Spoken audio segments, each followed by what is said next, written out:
In the last two lectures, we are discussing load characteristics and load management, okay, and also load modeling. Okay. So, in last two lectures, I discussed several indices to quantify this load demand in view of a electrical power distribution engineer. So, today I will start with a numerical example with a numerical problem. So, look at this numerical problem. Okay. So, here we have load demand under two transformer, one is transformer 1, another is transformer 2, okay. And both the transformers are connected and at a substation and they are connected in parallel. Okay. So, this if we draw this transformers, so it will be something like that. So, this is let us say transformer 1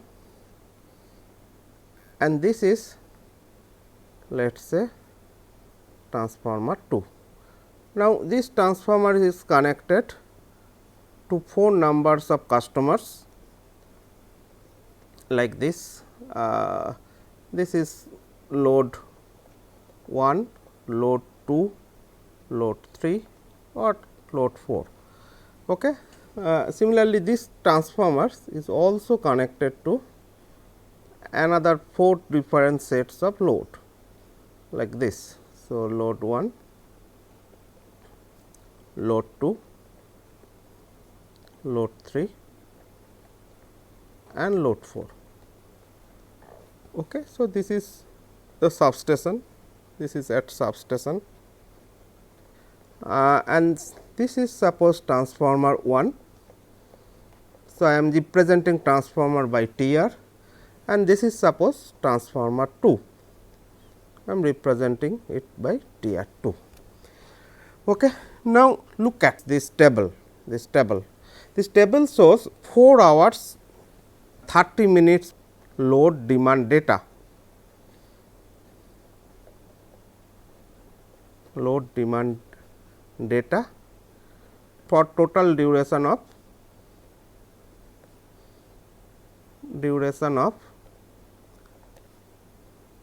4 hours. Okay. So, this duration starts from 12 o'clock in the afternoon and it is up to 4 p.m. Okay.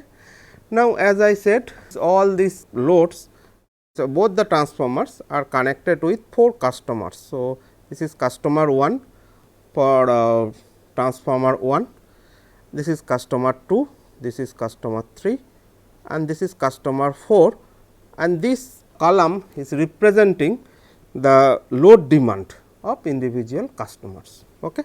Now, if you look at this individual column, you will understand that for customer 1 the peak load is 25 kilowatt. So, all are mentioned in kilowatt. Okay. So, the peak load is 25 kilowatt and it occurs at 2:30 to 3 o'clock the afternoon. Okay. Now, for customer 2 the peak load demand is 50 kilowatt and it occurs at 3:30 to 4 o'clock. Okay. For customer 3 of this transformer 1, its peak load demand is again 50 kilowatt and it occurs at 3 to 3:30. Okay. Similarly, in customers for customers 4 the peak load demand is 40 kilowatt, okay, and it occurs at 2 to 2:30. Okay. So, one thing you can understand from this example is that this all these customers they have different values of peak load demand and they occur at different times. For customer 1 it occurs at 2:30 to 3, for customer 2 it is a different time 3:30 to 4, for customer 3 it is 3 to 3:30 and for customer 4 it is 2 to 2:30. Okay. Now, here in this particular column we have added all these rows, okay, and these are basically representing the total load demand under this transformer 1, total load demand under this transformer 1. Okay. So, if you sum up this load demand of individual customers, you will get total load demand. For example, one I can show you at 12 to 12:30 the load demands are 10 kilowatt, 5 kilowatt, 10 kilowatt and 5 kilowatt. So, if you sum up these 4 then you will get 10, 5, 15, then 10, 5, 15, 15, 15, 30. Okay. Now, similarly, we have added this all this load demand data and we prepared a total load demand under this transformer 1. Now, look at this peak load demand of this transformer 1, it is coming out to be 105 kilowatt, 105 kilowatt and it occurs at 1 to 130. So, one thing you can understand from this point why I kept this example here, that individual customers their peak load demand occur at different time. One is 230 to 3, one is for 3 to 330, one is for 330 to 4, one is for 2 to 230. That does not mean that the group peak demand should occur out of this 4 time interval at any time, does not mean. Okay. So, group peak demand occurs at 1 to 130 when none of the customers are having peak load demand. So, group demand occurs, its magnitude is 105 and it occurs at completely different time as compared to the individual peak demand of the customers. Okay. Similarly, under this transformer 2, we can also find out the peak load demand under this customer 1 is at 50 kilowatt, it occurs at 12:30 to 1. For customers 2, it is equal to 40 kilowatt, okay, and it occurs at 2 to 2:30. Similarly, for customer 3, it occurs, its peak load demand is 50 kilowatt. Okay. So, I am encircling the peak load demand data for individual customers as well as the group of customers, that means the total load demand under this transformer. Okay. Now, for customer 3, the peak load demand is 50 kilowatt. Okay. Similarly, for customer 4, the peak load demand is again 50 kilowatt, okay, and it occurs at different time. Okay. Now, when we look at this total load demand under this transformer 2, you will see that the peak load demand under this transformer is equal to 140 kilowatt and it occurs at 12:30 to 1 when customer 1 is having a peak load demand. Okay. So, for transformer 1 we have seen that this individual peak demand occurs completely different time as compared to the group peak demand. Whereas, in transformer 2 the group peak demand occurs peak demand occurs when customer 1 is at peak demand. So, any case is possible. Okay. So, it may so happen that all the customers peak demand coincide a particular time stamp or it may not happen. Okay. It may not happen. So, load demand is something that any possible scenario is possible. Now, look at this problem. Okay. So, look at this problem. So, we have to determine this 7 there are 7 questions, okay, based upon the table is given. So, first of all we have to determine 30-minute maximum KVA demand for each transformer, 30-minute maximum KVA demand, you look at KVA demand. So, 30-minute maximum KVA demand for each transformer. Okay. So, it is already known that for transformer 1, your this peak demand is 100.05, peak demand is 100.05 and it is also given this 100.05 is also in kilowatt, because all this load demand data are in kilowatt. So, this total load demand data is also in kilowatt. Okay.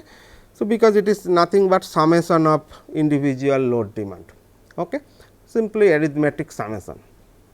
Okay. Now, this 105 kilowatt is the peak load demand of transformer 1, but it is kilowatt. Okay. But here if you look at this question question is that 30-minute maximum kVA demand is asked, okay, to determine. Okay. Now, you simply know that power factor is given as 0.8. Okay. So, if we know that for transformer 1, let us for transformer 1 write here, and for transformer 2 I write here. Okay. So, for transformer 1 the peak demand is equal to 105 kilowatt. For transformer 2 peak demand is equal to 140 kilowatt, okay, isn't it. So, this we can find out, one is 105, one is 140, okay, but we have been asked to determine 30-minute maximum kVA demand. Since power factor is known to us, you can simply that find out this peak kVA demand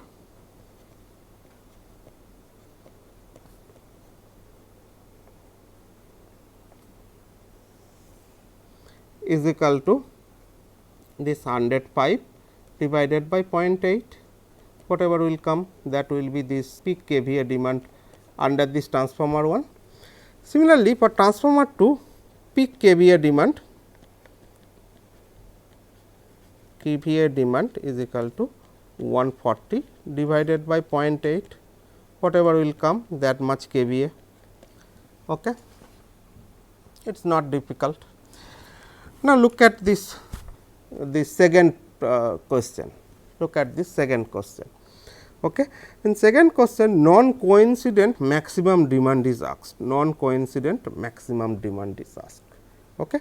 Now, what do you mean by non-coincident maximum demand? It is nothing but the sum total of individual peak demand. It is sum total of individual peak demand, and we know that individual peak demands for transformer 1 is 25, 50, 50 and 40.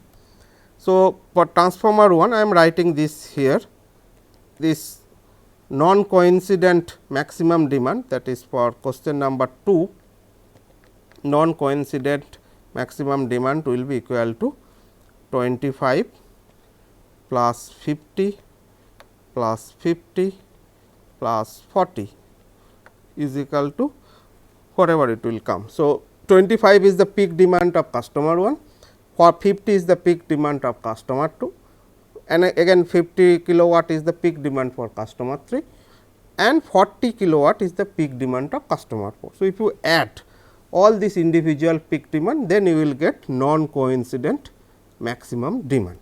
Okay. So, if you sum up this, so this should come as 165 kilowatt. Okay. So, similarly, for transformer, this is for transformer 1, and for transformer 2 you sum up this individual peak demand, which is 50 kilowatt, 40 kilowatt, 50 kilowatt and 50 kilowatt. So, this will be equal to 50 plus 40 plus 50 plus 50.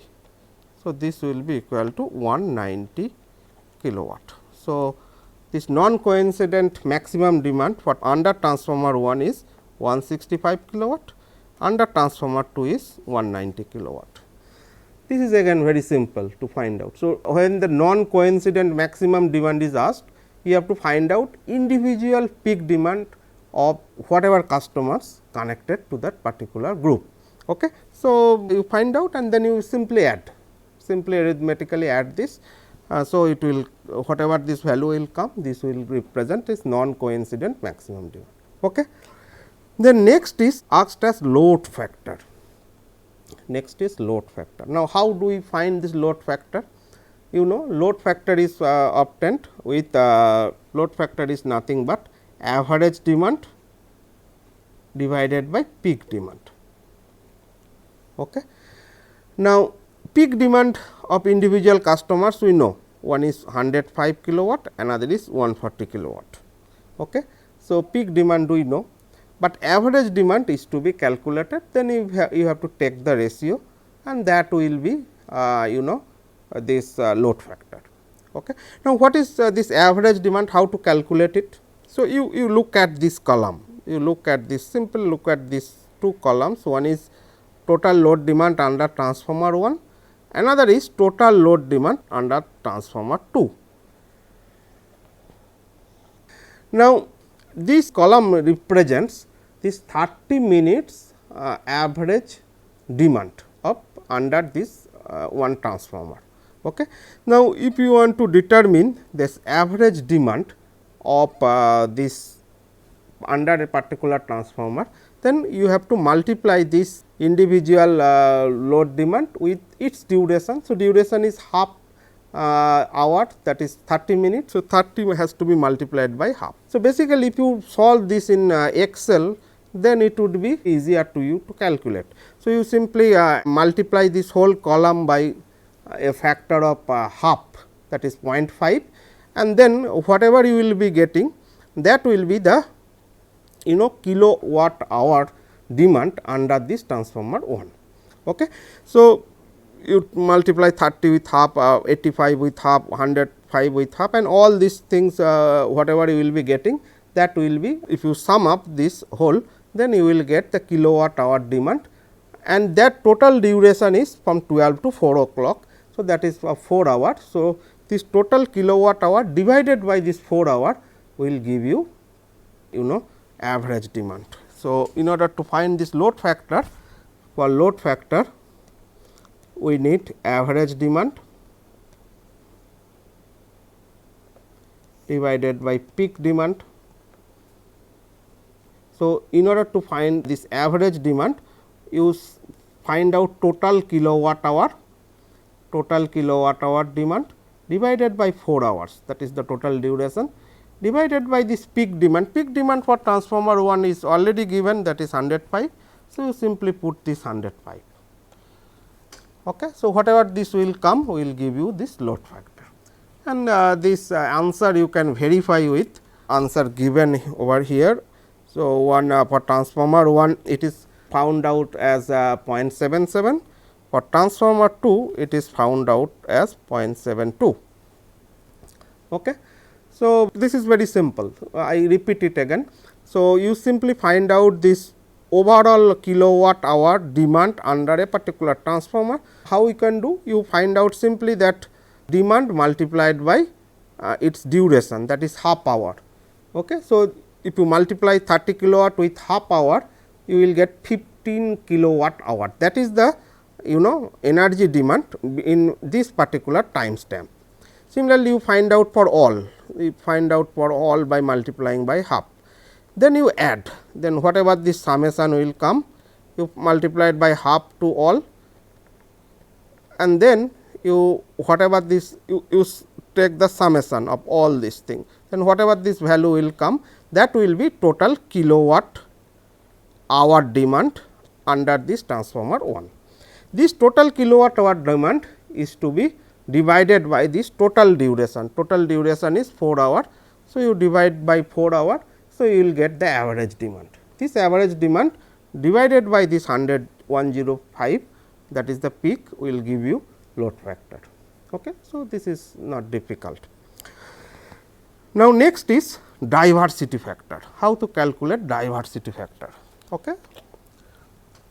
This diversity factor, again we obtain that it is the ratio of sum total of non-coincidental maximum demand to the diversified demand, which is the peak demand of the group. Okay. Now, here you can see already we determine this sum total of non-coincident maximum demand for both the transformers. Now, this would be the numerators of the diversity factor of the individual transformer, and the denominator will be these two peak values, one is 105, one is 140.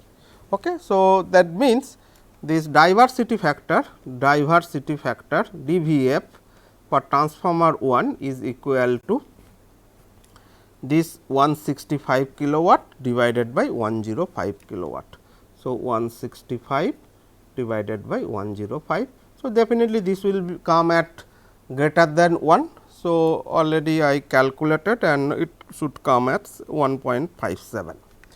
Okay. Similarly, for under transformer 2, this diversity factor will be this is the numerator, that is sum total of individual maximum demand or non coincident maximum demand divided by this group peak demand, that is 140 kilowatt. So, transformer 2 DVF will be equal to 190 divided by this peak demand 140, whatever will come, that will be the diversity factor under transformer 2. Okay. Now, next is suggested transformer rating, which is somewhat new. I have not talked about previously, that how to choose the transformer rating from this load demand data. Okay. So, this is normal practice of power distribution engineers, that from this type of table they can compute this, they can choose or they can select that what should be the rating of the transformer that we are going to install. Okay. Now, how to decide this transformer rating? 4 possible ratings are given here. So, it is expected that one out of 1 should be chosen for transformer 1 and 1 should be chosen for transformer 2. Now, the question is how to choose this transformer rating. Okay. How to choose the transformer rating? Look at this table. This table, particularly this column, is basically gives you an idea that how much peak demand will sustain under this transformer 1, and we got it at 105 kilowatt. Okay. But you look at this rating, this transformer rating is usually specified in kVA, not in kilowatt. Okay. So, obvious reason that one you may be knowing, that it depends upon the temperature rise, which depends upon the losses. One loss depends upon the voltage, another loss depends upon the current. So, that the overall transformer rating is dependent on the kVA. So, we have to find out that 105 kilowatt corresponds to how much kVA, how much kVA already we determined here. This is equal to 105 divided by 0.8 some value. Okay. And that value is bit higher than 100.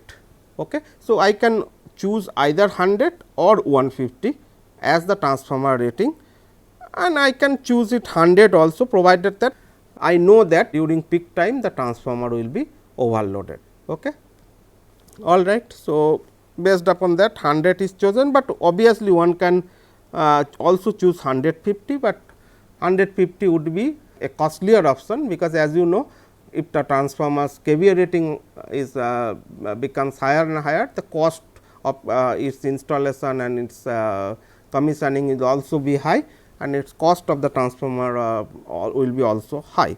So, based upon that we can choose 100 kVA rating transformer, and for this transformer 2, since the peak demand is at 140 kilowatt, that is equivalent to 140 divided by 0.8 kVA. So, which is higher than 150. So, I can choose any value in between 150 and 200, 150 and 200.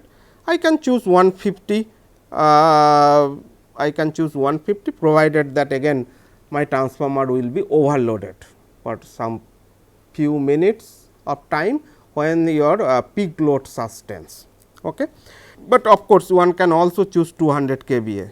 Okay. Now, if you choose this 100 and 100 kVA and 150 kVA as the transformer rating for both the transformer, then the utilization factor will be equal to 131, that is basically 105 divided by 0.8 divided by this 100, that is the rating of the transformer.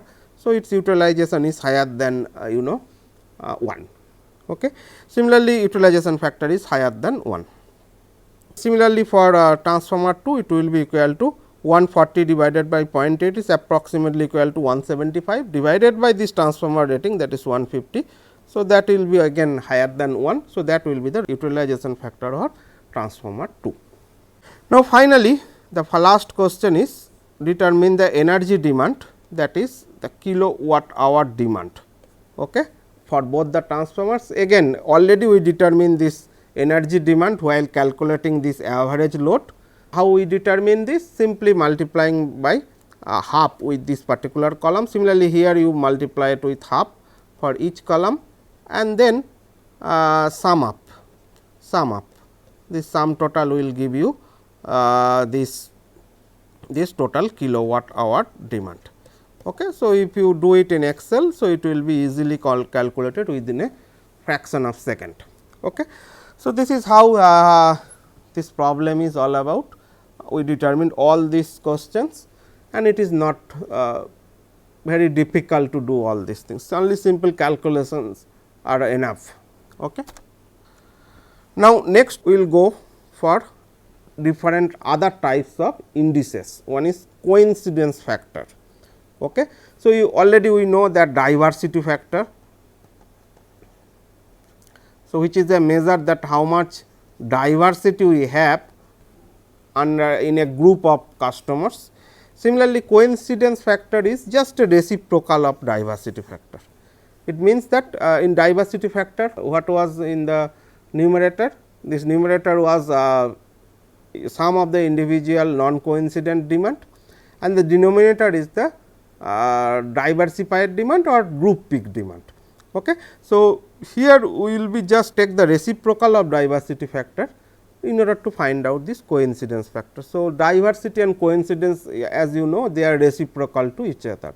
So, the formal definition of coincidence factor is it is ratio of the group peak demand to the sum total of non coincident peak demand. Okay. So, here numerator and denominator will be just reverse than the diversity factor. Okay. Now, what is the significance of coincidence factor?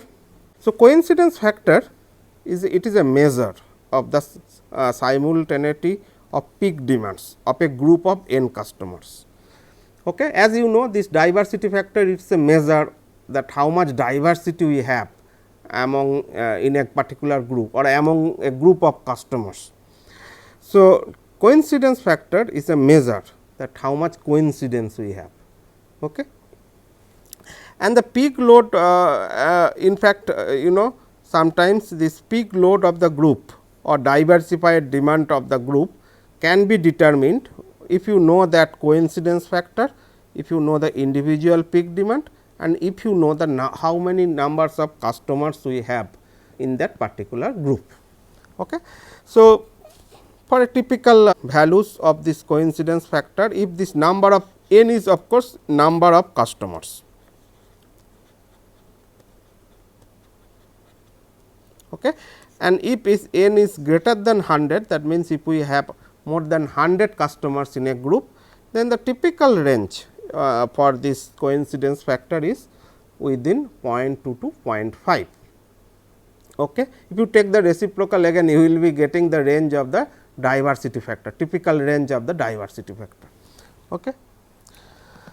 Now, this coincidence factor, as I said, its significance is that it is used to estimate the peak or maximum demand of a group.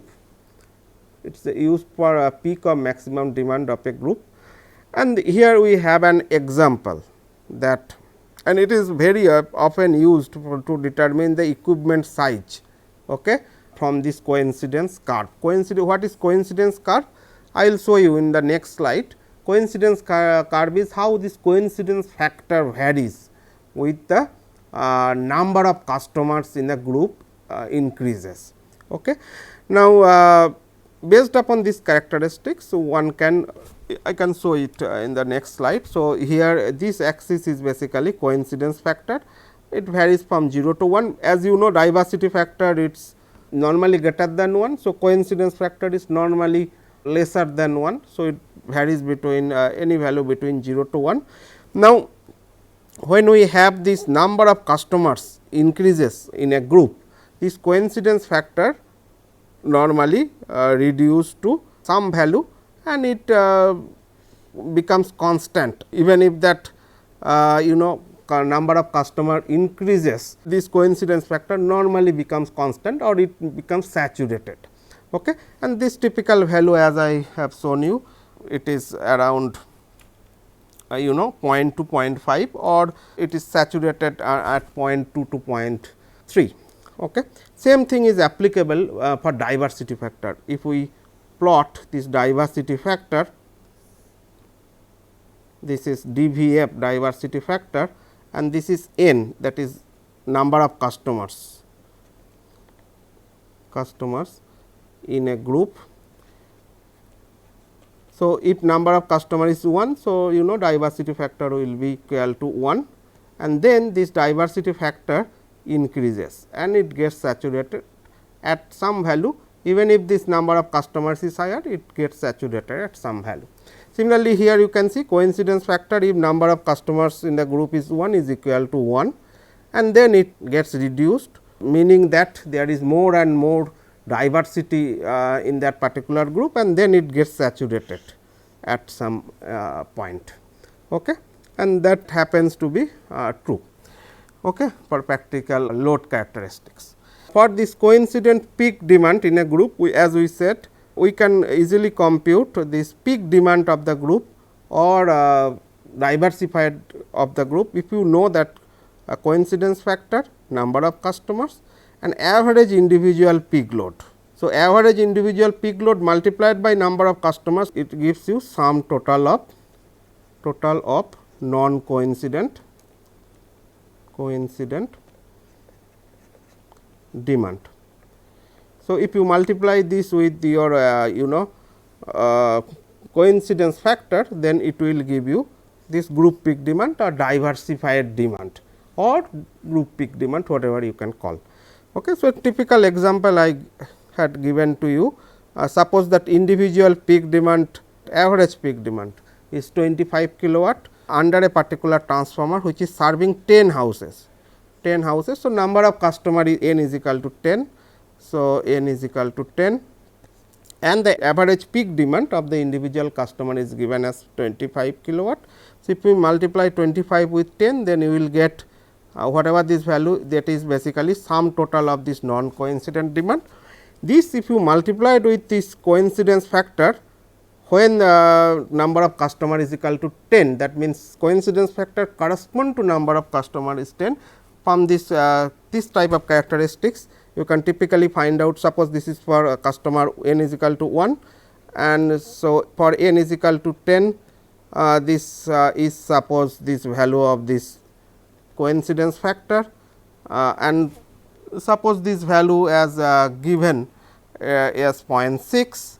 So, you can find out this group peak demand for this particular transformer is 0.6 multiplied by 10 multiplied by 25.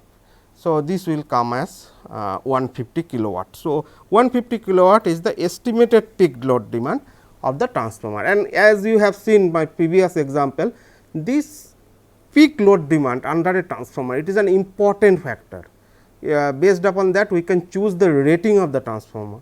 So, here for this calculation you can understand that we can roughly estimate that how much peak demand will be under a particular distribution transformer, provided that you know that approximately how many customers will be connected and what would be the average peak demand of these customers. Okay. Then you can find out this typical value of coincidence factor, multiply this with this multiplication of this average peak demand and this number of customers, you can get this group peak demand, which is an important factor. Okay. Similarly, we can also find out this duration of this peak demand. It is also a certain parameter that if you go ahead with number of customers in the group. So, it increases and after certain point it gets saturated. That means, even if your number of customers in the group increases, this peak duration is basically remains same. What do you mean by peak duration, by the way? The duration of the peak demand, as you know that if our load characteristics or load curve is something like that, it's something like that, then this will be the peak demand. So, this is demand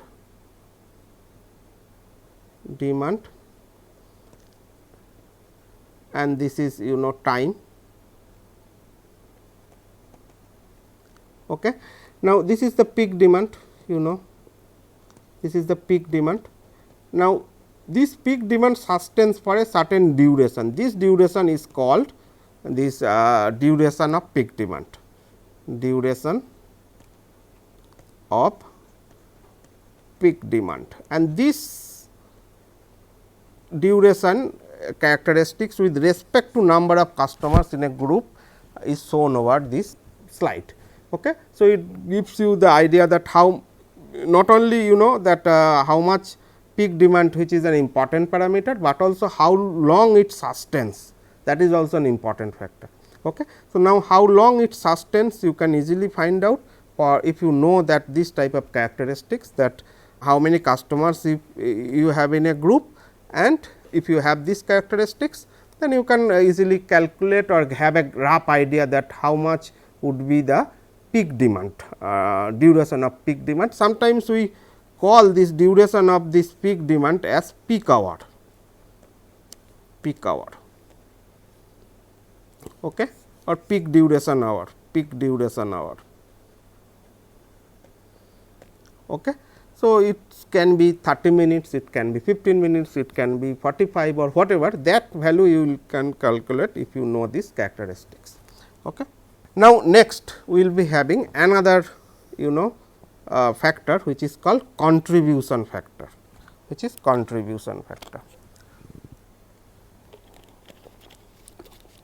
Now, what is contribution factor?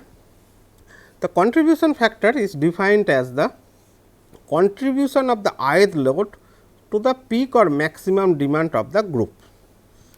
Okay. So, contribution factor is defined as the contribution of any individual load to the peak demand of the group. Okay. As you know that in diversity factor, this denominator is diversified demand, which is peak demand of the group. Okay. At this peak demand, what is the contribution of individual load to that peak demand? As we know coincidence factor, this numerator is your group peak demand, that is this DGR group peak demand. So, which is summation of this contribution factor multiplied by your individual peak, and denominator is sum of the non coincident demand. Okay. So, which is similarly sum up of all individual customers peak demand. Okay. So, whatever value will come, that will be contribution factor.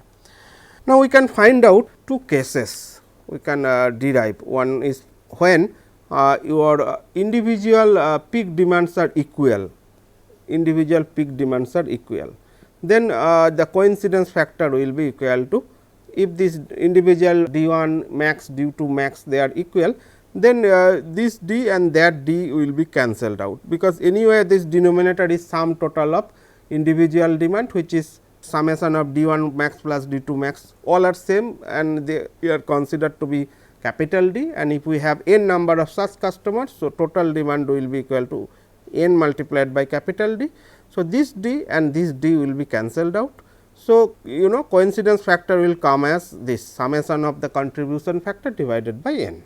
Okay. So, this is nothing but average contribution factor, okay. Summation of the individual load contribution factor divided by total number of customers. Similarly, if we have another case, these contribution factors are equal, when contribution factors are equal, then coincidence factor will be equal to nothing but this contribution factor. Okay. So, these are two possible cases that we can derive from the relations of contribution factor and coincidence factor. Okay. Now, next we will also go through another important load indices, that is loss factor. This is the last load index that we will be studying. Okay. So, loss factor is an important load index. Okay. It is an important load index and it is used widely for planning, for power system planning. Okay. So, it is an useful tool for power system planners. Okay. So, they should know that how much loss factor should be there. Now, what is that loss factor? Loss factor is basically defined as the ratio of the average power loss to the peak demand power loss during a specified period of time. Okay. So, it is basically like a load factor, it has a ratio of average load demand to the peak load demand.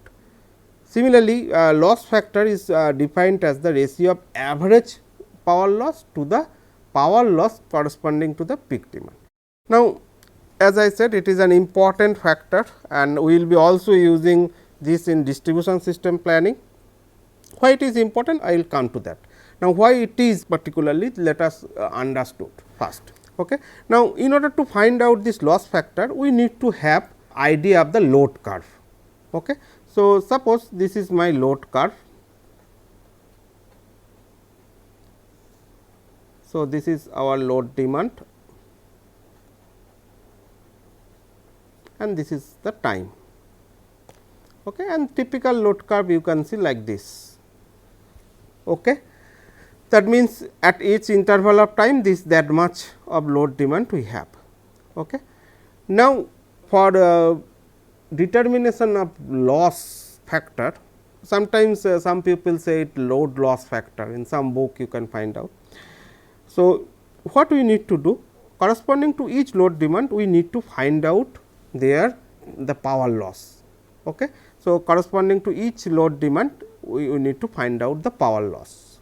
This power loss, what is power loss, everybody know, it is basically the, for transmission and distribution system, it is basically the transmission and distribution loss. Okay. For distribution system it is basically the sum total of the losses which take place, and normally it is we keep it as summation of the I square R loss of the all distribution lines. Okay. Because all distribution lines they are having certain conductor which is having certain resistivity, and due to that certain amount of ohmic loss takes place, I square R loss. If you sum up this all lines losses, then whatever you will be getting, that is roughly distribution loss. Apart from that, we have the individual losses in the individual equipment also. Okay. Now, what we need to do, corresponding to each of this load demand, we need to plot this power loss characteristics. Suppose this is the characteristics power loss with respect to time. Then corresponding to each load demand, suppose corresponding to this load demand I got this power loss, this corresponding to this power loss I got this, and then roughly it will follow the similar characteristic, because power loss is it is approximately proportional to power demand square. So, its characteristics will be something like that, and then similar to your load curve, it will have some average power loss, it will have some average power loss, P loss average, and it will also have some power loss corresponding to peak demand, that is peak power loss. So, basically, so this is peak power loss. So, basically this loss factor we represent it LLF. So, for us LF is load factor, so LLF is the loss factor, line loss factor or loss factor, whatever you can say, or load loss factor. So, this load loss factor is basically representing you average power loss divided by this power loss corresponding to peak demand, corresponding to the peak demand. Okay. Now, as I said, it is mostly used for this power system planning. Why it is mostly used in power system planning? Because most of the power system planning is done based upon the considering the peak load demand, because when we will perform that any infrastructural planning, then that infrastructure should be capable enough when your load demand is at peak load. Okay. So, that is why all these power system plannings normally we carry out considering this peak load demand, and if we know this peak load demand loss or power loss corresponding to the peak load demand, and if we know this loss factor, then if we multiply these two, then you will get the average power loss, which is important factor to calculate or compute the overall energy loss of a particular network. So, this we will be using many times in our future exercise in power system planning. Okay. Now, here we have a typical example. So, this is suppose a load curve. So, this is load curve, and there exists two sets of load, one is off peak load, another is peak load. Okay. From for duration 0 to small t, load demand is at off peak load, that is equal to P 1, and in the duration t to small t to capital T, this is basically peak duration I was talking about few minutes before. So, during this duration the peak load demand is this. So, this is P 2. Okay. So, off peak demand is P 1 and peak demand is P 2. Okay. And this shows you average load demand. Okay. Now, corresponding to that load curve, here we derive a power loss versus time characteristics, similar to what I discussed in the last slide. Okay. Like off peak load demand, how much power loss will take place, that is plotted over here. So, this PLS 1, it represents the power loss during off peak hour. Okay. Similarly, during peak load demand, power loss is represented by PLS 2. Okay, and average power loss is PLS average. Okay. Now, from this we will determine first this expression for load factor. What is that load factor? This load factor is equal to P average divided by P max. Okay. As you know, this is average power demand divided by power demand correspond to peak hour. Okay.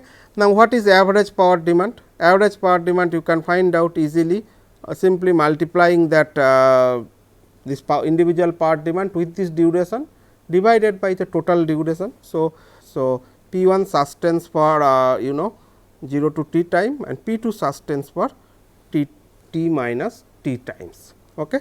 So, hence this load curve is this is basically this this average power demand. So, if we divide it by this, then we will get this total duration, we will get this average power. Okay, I will continue this from the next lecture.